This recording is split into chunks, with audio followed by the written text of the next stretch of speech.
નમસ્કાર, ગ્રાઉન્ડ રિપોર્ટમાં આપનું સ્વાગત છે. હું છું આપની સાથે સંધ્યા. દાદાનું બુલડોઝર ફરી ગરજ્યું છે. અમદાવાદમાંથી બાંગ્લાદેશી ઘૂસણખોરોને ખદેડ્યા બાદ હવે મિની બાંગ્લાદેશ કહેવાતા ચંડોળામાં ફરી વળ્યું છે બુલડોઝર. અત્યાર સુધીની આ સૌથી મોટી ડિમોલિશનની કાર્યવાહી હાથ ધરીને 1500 જેટલા ગેરકાયદેસર બાંધકામને ધ્વસ્ત કરાયા છે અને જેમાં કુખ્યાત લલ્લા બિહારીના 2 દાયકાના સામ્રાજ્યનો પણ અંત આણવામાં આવ્યો.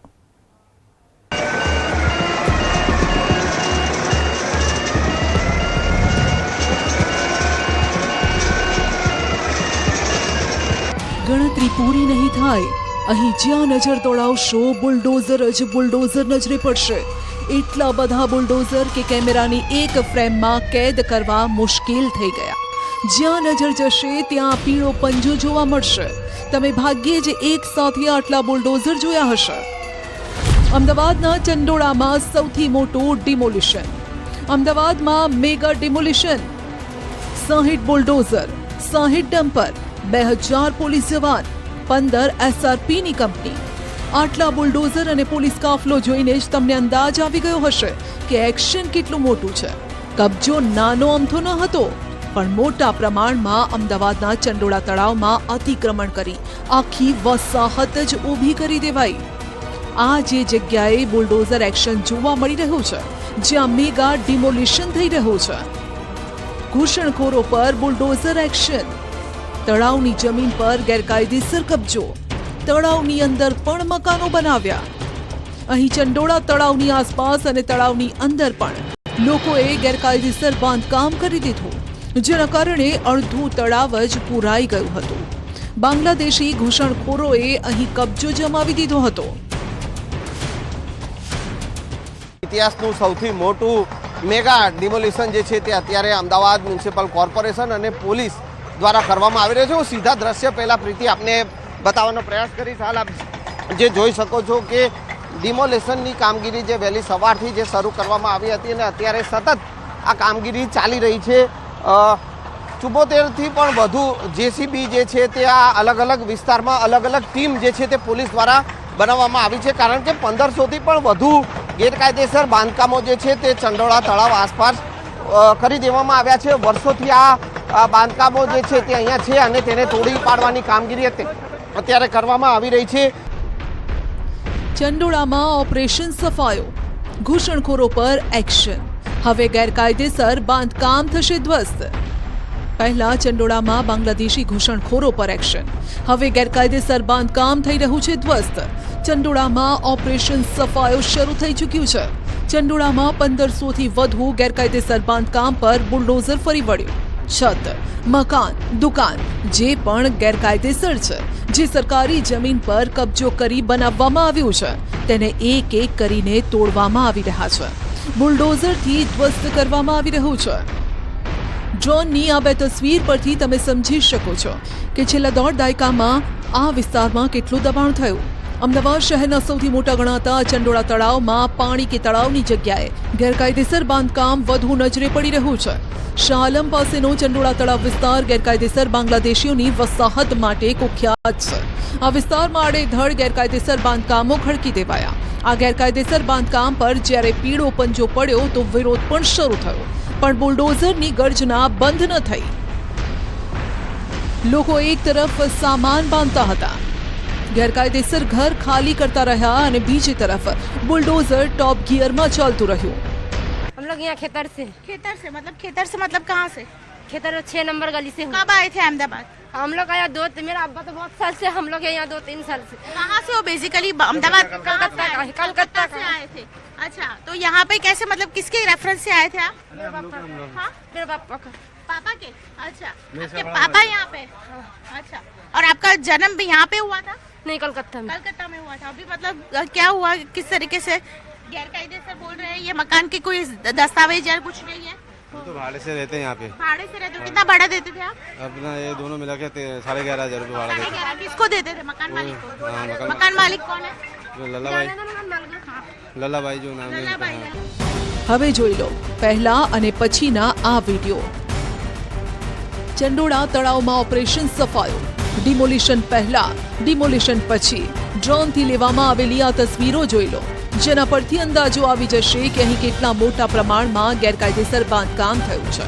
આ દ્રશ્યો ડિમોલિશન પહેલાના છે અને ડિમોલિશન બાદના દ્રશ્યો જુઓ. ડિમોલિશનની આ કામગીરી દરમિયાન અમદાવાદ શહેર પોલીસ કમિશનર અને ડીજીપી વિકાસ સહાય ત્યાં પહોંચ્યા. કોઈ અનિચ્છનીય ઘટના ન બને તેના પર નજર રાખી રહ્યા હતા. આ વર્ષોથી અહીંયા લોકો જે બાંગ્લાદેશમાંથી ઘૂસણખોરી કરી અને ભારતમાં જે પ્રવેશ કરે છે ત્યારે એ લોકો જે છે તે દેશના અલગ અલગ વિસ્તારમાં તે પહોંચી જાય છે અને તેઓ અમદાવાદમાં જ્યાં આવતા હતા અને અમદાવાદમાં એક પછી એક જે છે તે બાંગ્લાદેશીઓ અહીંયા ચંડોળા તળાવમાં પોતાની વસાહત બનાવતા ગયા અને જ્યાંથી પણ જે તે બાંગ્લાદેશમાંથી જે લોકો ઘૂસણખોરી કરીને આવતા હોય તે અહીંના જે રહેતા લોકોના સંપર્કમાં હોય છે અને એક બાદ એક તેઓ જે છે એ બાંગ્લાદેશમાંથી ઘૂસણખોરી કરીને અમદાવાદ આવતા ગયા અને એવી જ રીતે ક્યાંક ને ક્યાંક અમદાવાદનું આ જે ચંડોળા તળાવ જે છે તે બાંગ્લાદેશીઓ માટે જે છે તે આશ્રય સ્થાન બનતું ગયું. જો કે હવે અમદાવાદ પોલીસે આ મેગા ડિમોલિશન કરી અને આ ચંડોળા તળાવ વિસ્તારની જે આ વસાહત છે જેને નેસ્તનાબૂદ કરી દીધી છે. છોટા ચંડોળા તળાવના વિસ્તારને મિની બાંગ્લાદેશ તરીકે ઓળખવામાં આવે છે. આ ચંડોળા તળાવની જગ્યા વિશાળ ચંડોળા તળાવનો એક ભાગ છે. 500 મીટરના વિસ્તારમાં આરોપી લલ્લા બિહારીએ તળાવના ભાગમાં કબજો જમાવી લીધો હતો. રાજ્ય સરકાર હસ્તગત આવેલા તળાવમાં રોજ 30 થી 40 જેટલા ટ્રેક્ટર માટી નાખીને પુરાણ કરી તેના ઉપર ગેરકાયદેસર મકાનો, ફાર્મ હાઉસ, ઝૂંપડાઓ બનાવી દેવાયા. છોટા ચંડોળા તળાવ વિસ્તારમાં લલ્લા બિહારી મૂળ બાંગ્લાદેશના રહેવાસીઓને આશરો આપવા માટે આ વિસ્તારનો ઉપયોગ કરતો. પણ હવે મેગા ડિમોલિશન બાદ લલ્લા બિહારીના 2 દાયકાના સામ્રાજ્યનો અંત આવ્યો. લલ્લા બિહારીનું સામ્રાજ્ય ધ્વસ્ત. જોઈ લો લલ્લા બિહારીનું આ હવેલી જેવો ફાર્મ હાઉસ જે હવે જમીદોસ્ત થઈ ગયું છે. બાંગ્લાદેશથી કોઈ ગેરકાયદેસર અમદાવાદ આવે તો તેને કહેવામાં આવતું કે બિહારી તુમ્હારા કામ કર દેગા અને બિહારી એટલે લલ્લા બિહારી. અનેક બાંગ્લાદેશીઓને પનાહ આપતા લલ્લાના સામ્રાજ્ય પર આજે સરકારનો બુલડોઝર ફરી વળ્યું. અહીંયા તે પાર્કિંગ, ગોડાઉન, નાના રૂમ બનાવીને ભાડે આપતો. ગેરકાયદેસર મકાન બનાવવાની જુઓ આ રીતે આખી સ્કીમ કાઢતો. કેટલાય લોકોએ આ લલ્લા બિહારી પાસેથી મકાન ખરીદ્યા. લલ્લા બિહારી આ રીતે કાળી કમાણી કરીને પોતાનું સામ્રાજ્ય ઊભું કરતો. ગેરકાયદેસર બાંધકામો જે તોડી પાડવાની જે મેગા ડિમોલિશન કામગીરી હાથ ધરાઈ છે અને ન્યૂઝ 18 ગુજરાતી પાસે જે મહત્વની વિગતો જે છે, મહત્વના કાગળો હાથ લાગ્યા છે. હું એ પ્રીતિ આપને એ દ્રશ્યો આપને બતાવવાનો પ્રયાસ કરીશ કે લાલા બિહારીનું જે સામ્રાજ્ય અહીંયા જે કહી શકાય કે ચંડોળા તળાવ પાસે જે ગેરકાયદેસર બાંધકામો ઊભા કરવામાં આવ્યા હતા અને ત્યાં જે પણ અહીંયા ગેરકાયદેસર બાંધકામો લોકોને જે ઘૂસણખોરી કરી અને અહીંયા જે રહેવા આવતા હતા તેઓને આ જે કેટલા જે હપ્તા જે છે તેઓને રહેવા આપવા માટે જે મકાન આપવામાં આવતા હતા અને તેની પાસેથી જે હપ્તા વસૂલવામાં આવતા હતા તેનો જે આ ચોપડો જે દસ્તાવેજી પુરાવો જે છે તે અહીંયા હાથ લાગ્યો છે. તેવી જ રીતે અહીંયા પાર્કિંગના પણ પૈસા લેવામાં આવતા હતા. એ પાર્કિંગના પણ દ્રશ્ય આપને બતાવીશ કે આ પાર્કિંગ કાર્ડ પણ અહીંયા જે બનાવવામાં આવ્યું હતું.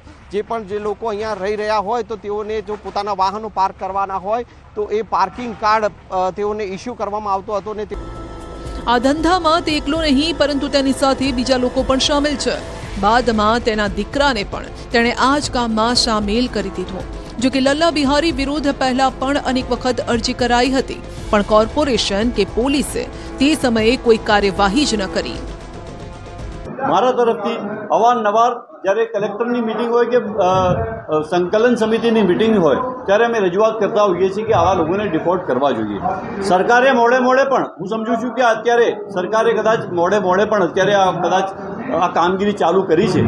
તેને કોંગ્રેસ પક્ષના તમામ જે અમારા નેતાઓ છે, જ્યારે આ ઘટના બની કાશ્મીરની ત્યારે સર્વદલીય બેઠક હતી ત્યારે અમારા સન્માનીય નેતા રાહુલજીએ કીધું છે કે સરકાર જે પણ એક્શન લે તો કોંગ્રેસ પાર્ટી એમના સાથે છે. સરકાર મોડે પણ જાગી. ચંડોળા તળાવમાં દાદાનું બુલડોઝર ફરી વળ્યું. ચંડોળા ડિમોલિશન મામલો હાઈકોર્ટમાં ગયો પરંતુ હાઈકોર્ટે સ્ટેની અરજી ફગાવતા આ ડિમોલિશનને લીલી ઝંડી મળી ગઈ.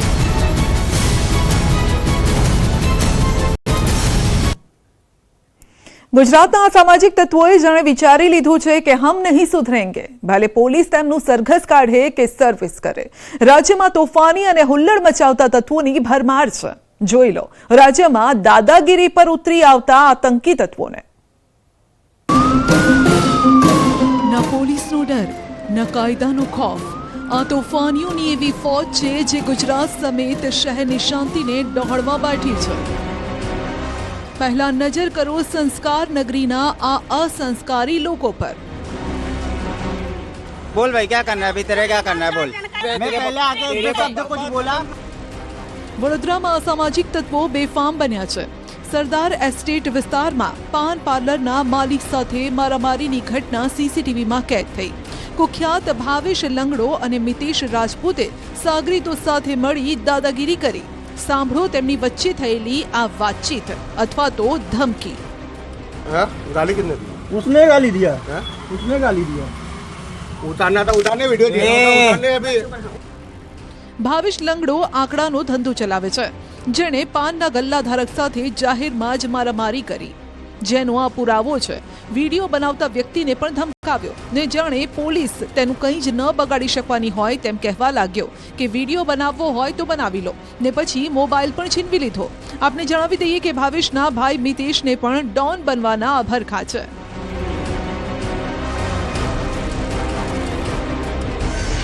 આ તરફ દેવભૂમિ દ્વારકા ખંભાળિયાના રેલવે સ્ટેશન નજીક યુવતી અને યુવક વચ્ચે બબાલ સર્જાઈ. જાહેર માર્ગ પર મારામારીનો વિડીયો વાયરલ થયો. યુવતીએ જાહેરમાં યુવકને ધડાધડ 8 લાફા ઝીંકી દીધા. જો કે આ બબાલ કઈ બાબતને લઈને થઈ તે હજુ સામે નથી આવ્યો.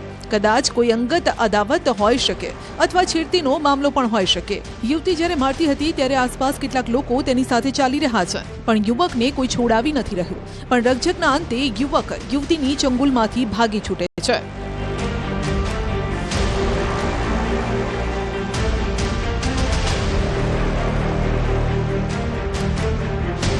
હવે જરા આ દ્રશ્ય જુઓ. સ્માર્ટ શહેર અમદાવાદના છે. જુહાપુરામાં મહિલા અને બાળકોની હાજરીમાં યુવાનો ગાળાગાળી પર ઉતરી આવ્યા, મારપીટ કરવા લાગ્યા.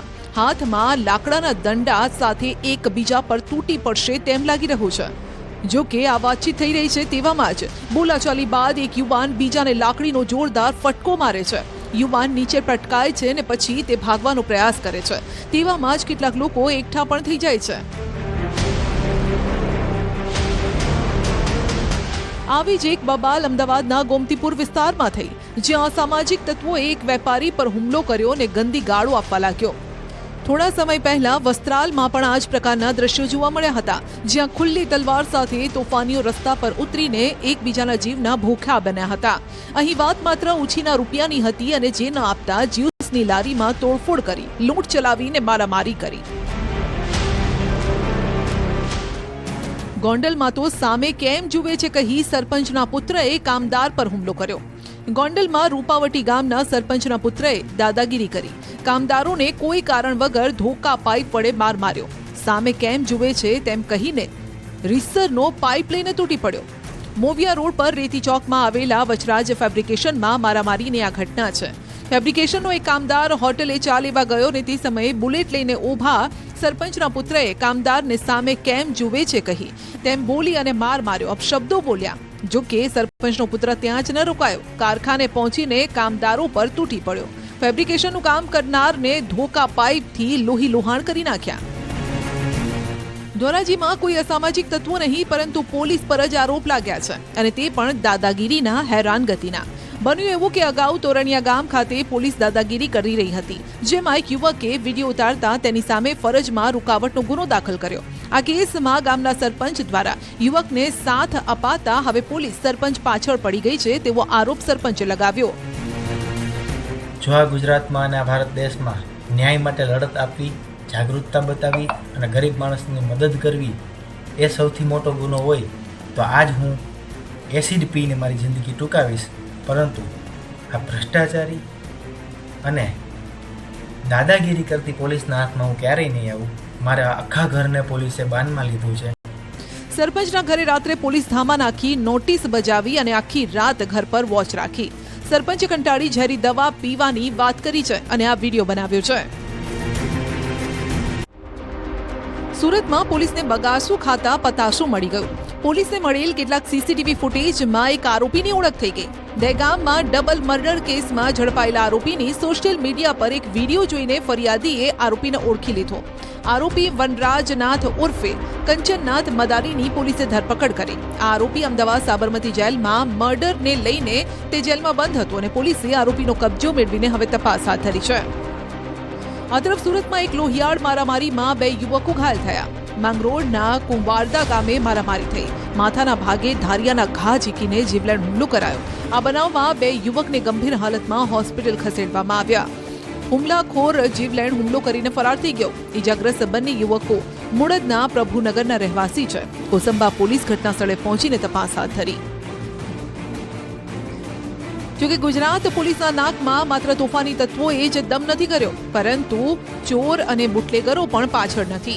ટ્રકની પાછળની સીટ ખોલી અને નીકળી દારૂની બોટલ અને જે જોઈ પોલીસ ચોંકી ગઈ.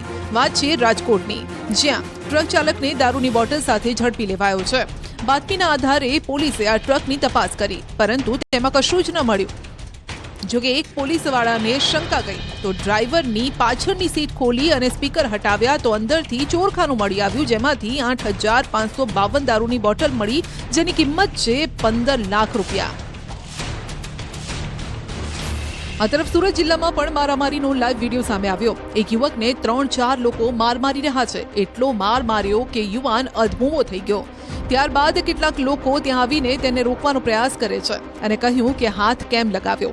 ઓલપાડના કીમ નજીક મુન્ના એજન્સીનો વિડીયો હોવાનું અનુમાન છે. જોકે આ તોફાની તત્વો અહીં જ નથી અટકતા. પોલીસ ગમે તેટલી કડક કાર્યવાહી કરે, પરંતુ આ તત્વોને તેની કોઈ જ અસર નથી થતી. કહેવત છે કે ઉતાવળે આંબા ન પાકે, પરંતુ આ વર્ષે તો મોસમના મારના કારણે મોટાભાગના મોર ખરી પડતા સમયસર આંબા પર નથી પાક્યા. તો કેસર કેરીના ઉત્પાદનમાં ધરખમ ઘટાડો થયો છે. કેસર કેરીની હરાજી તો શરૂ થઈ છે, પરંતુ આ સિઝનમાં જો તમારે કેસર કેરીનો સ્વાદ માણવો હશે તો ખિસ્સા ખાલી કરવાની તૈયારી પણ રાખવી પડશે.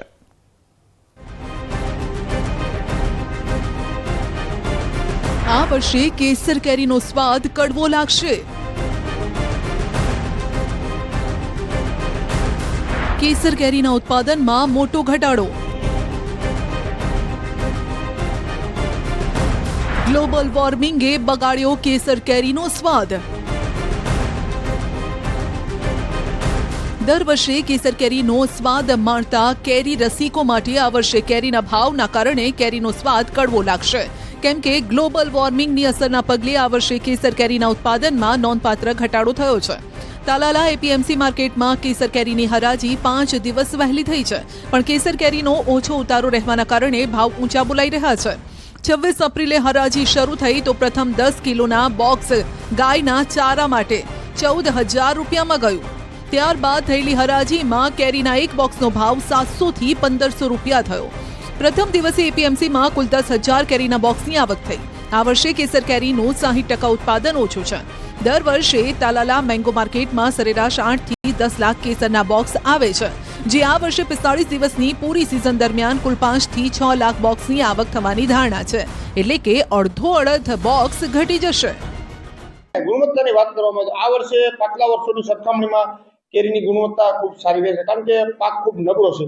નબળો એટલે કે ભાઈ આમાંની અંદર જે ફ્લાવરિંગ ફળ હોવા જોઈએ તે ખૂબ ઓછા પ્રમાણમાં છે, એટલે ગુણવત્તા પણ સારી, ફળની ક્વોલિટી પણ સારી રહેશે અને ઉત્પાદન એકંદરે ખૂબ 10 વર્ષની સરખામણીમાં આ વર્ષે 20% ઉત્પાદન છે કુલ વાવેતર, એટલે ખૂબ ઓછું કહી શકાય. એટલે ખેડૂતોને પણ ઘણો માર સહન કરવાનો વારો આવશે આ વર્ષે. અને ભાવની સરખામણીની વાત કરવામાં આવે તો પાછલા 10 વર્ષની સરખામણીમાં ખાસ પાછળના વર્ષ કરતા 20 થી 25% ભાવ વધારો ખેડૂતોને મળી શકે છે, એવું અમારું અનુમાન છે. સૌરાષ્ટ્રમાંથી દર વર્ષે અંદાજે કેસર કેરીનું 3,34,984 મેટ્રિક ટન ઉત્પાદન થાય છે, પરંતુ આ વખતે માત્ર 2 લાખ મેટ્રિક ટન જેટલું જ ઉત્પાદન થવાની શક્યતા ખેડૂત અને એપીએમસીના અધિકારીઓએ વ્યક્ત કરી છે. છેલ્લા 5 વર્ષમાં તાલાલા માર્કેટ યાર્ડમાં કેસર કેરીના બોક્સના ભાવની વાત કરીએ તો છેલ્લા 5 વર્ષમાં ભાવ ડબલ જેવા થઈ ગયા છે, જ્યારે કે બોક્સની આવક ઘટી છે. 2019માં બોક્સની આવક 7,75,000ની આસપાસ હતી અને ભાવ 345 હતો. 2020માં 6,87,000 બોક્સની આવક અને ભાવ 375. 2021-22માં 5 લાખ બોક્સની આવક અને ભાવ 375 થી 355. 2022માં ભાવ ડબલ થઈ ગયો. 2022માં ભાવ 740 પહોંચ્યો. 2023માં 11 લાખ બોક્સની આવક થઈ અને ભાવ 800 રૂપિયા. ગત વર્ષે એટલે કે 2024માં 5,90,000 બોક્સની આવક સામે 700 રૂપિયા ભાવ રહ્યો.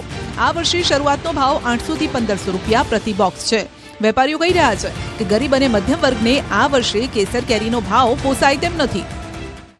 આ વખતે સિઝનમાં ભાવ કેરીના સારામાં સારા રહેશે, કેમ કે કેરીનું પ્રમાણ બહુ ઓછું છે. ભાવ આજે સમજો ને કે 400 રૂપિયાથી લઈને 1100 રૂપિયા જેવી પહોંચી. આ ભાવ ક્યાં સુધી? આ મારા અંદાજથી ઠેઠ સુધી આ ભાવ રહેશે. આ સિઝન મને 40-45 દિવસની સિઝન રહેશે. ના ખાઈ શકે, નાના માણસો કેરી કડવી લાગશે. છેલ્લા 5 વર્ષમાં ગીર વિસ્તારમાં કેરીનું ઉત્પાદન ઘટતું ગયું છે. બીજી તરફ કેસર કેરીના ભાવ પણ વધતા ગયા છે. સૌરાષ્ટ્રમાં કુલ 37,517 હેક્ટર વિસ્તારમાં કેસર કેરીના આંબાનું વાવેતર છે. ગત વર્ષની તુલનાએ આ વર્ષે આંબા પર ફ્લાવરિંગ ઘણું ઓછું આવ્યું છે, જેના કારણે કેરીનું ઉત્પાદન પણ ઓછું થવાની શક્યતા છે. મઘીઓ બંધાતા રોગજીવાતે દેખા દીધી. કેસરને ગ્રહણ લાગ્યું. રોગજીવાતના કારણે કેસર નાની ખાખડી સ્વરૂપે ખરવા લાગી. આ વર્ષે કેસરનું ઉત્પાદન ખૂબ ઓછું જોવા મળશે. વાતાવરણની વિષમતા કહો કે પછી જે ગણો તે, કેસર બજારમાં પણ આવી ગઈ. તગડા મૂલ્યે વેચાય પણ ખરી. આંબાવાડીમાં જે પ્રમાણે હવે કેરી છે તે આવશે, પણ તેના ભાવ થોડા ઓછા થવાની શક્યતા છે. એટલે ખેડૂતો ઓછું ઉત્પાદન અને પૂરતા ભાવ નહીં મળવાના કારણે ચિંતામાં છે. ને આજે આ યાર્ડની હરાજી જોતા ભાવ સારા છે. 800 થી 1500 સુધી ભાવ છે અને આશા છે કે કેરી જે પ્રમાણે છે ઓછી એ પ્રમાણે ભાવ સારા રહી અને આ ખેલે 100%માંથી 20 થી 25% જેવું ઉત્પાદન છે. જેથી સરેરાશ ભાવ 800 થી 1200 રહેશે અને કેરી ખાવાવાળા માણસોને શાંતિ રાખવી. કેરી આ ખેલે સારી ખાવા મળશે. મહિનોથી યાદ ચાલશે. કેરી ઓછી છે પણ વિસ્તાર વધારે છે એટલે થોડુંક યાદ ચાલશે મહિનોથી. એવું ઉત્પાદન ઓછું છે એટલે ખેડૂતોને ભાવ મળવા જોઈએ કેરીના, અને અત્યારના પ્રમાણે ભાવ તો સારા છે. આશા છે કે છેટ લગી ભાવ જળવાઈ રહી સારા તો ખેડૂતને થોડોક ફાયદો થઈ શકે. ખેડૂતોને આ ચાલુ વર્ષ દરમિયાન કેરીનું ઉત્પાદન ઓછું ઉત્પાદન છે એ તો 100% છે કે ઉત્પાદન ઓછું જ છે. પરંતુ આ વર્ષે જે યાર્ડ શરૂઆત છે ત્યારથી લઈને ખેડૂતો રાહ જોઈને બેઠા હતા કે યાર્ડ ચાલુ થાય એટલે યાર્ડમાં કેરી વેચવા જઈએ. એટલા માટે થઈને આજે શરૂઆત છે એટલે શરૂઆતના દિવસે કે ભારી સંખ્યામાં ખેડૂતો પોતાની કેરીનો પાક લઈને અહીંયા વેચવા માટે આવ્યા છે અને એને ઉત્પાદન 1,500-1,500 સુધીના ભાવ તો મળવા જ જોઈએ. તો આ વર્ષે તો જ ખેડૂતોને રાહત થઈ શકે એમ છે. પાછલા વર્ષોની સરખામણીમાં 20 થી 25% ઉત્પાદન જ આ વર્ષે થઈ એવી શક્યતા છે. ઉત્પાદન ઓછું છે અને હજુ સિઝનની શરૂઆત થઈ છે. સિઝનની શરૂઆતમાં ભાવ વધુ છે, ત્યારે હવે જોવું રહ્યું કે બાકી સિઝનમાં પણ ભાવ આ જ રહેશે કે પછી ઘટશે, જેથી કેરી રસિયાઓને કેસરનો સ્વાદ મન ભરીને માણવા મળે. દિનેશ સોલંકી, ન્યૂઝ 18 ગુજરાતી, ગીર સોમનાથ. ગ્રાઉન્ડ રિપોર્ટમાં અત્યારે બસ આટલું જ. વધુ સમાચાર અને અપડેટ માટે જોડાયેલા રહેશો ન્યૂઝ 18 ગુજરાતી સાથે. મને આપશો રજા. નમસ્કાર.